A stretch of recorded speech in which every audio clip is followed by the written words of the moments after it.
সমালোচনা করতেই পারে, কিন্তু তাদের মূল বক্তব্য কি সমালোচনা, যে শেখ মুজিব সম্পর্কে কোনো সমালোচনা করা যাবে না।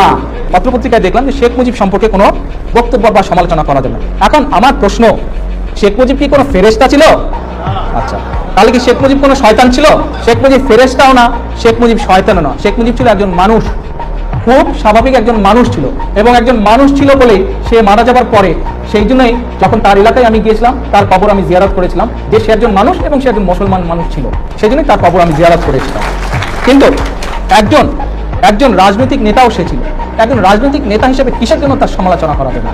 যদি শেখ মুজিব কি একদলীয় বাকশাল গঠন করেনি দেশে? করেছিল একদলীয় বাকশাল। আচ্ছা, তাহলে গণতন্ত্র হত্যাকারী শেখ মুজিবের গঠন করা একদলীয় বাকশাল কি আপনারা সমর্থন করেন?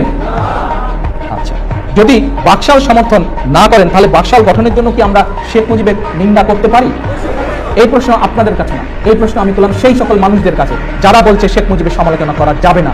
তাদের কাছে আমার প্রশ্ন, যে যদি বাকশালকে সমর্থন করেন, ফাইন, আমাদের কিছু বলার নাই।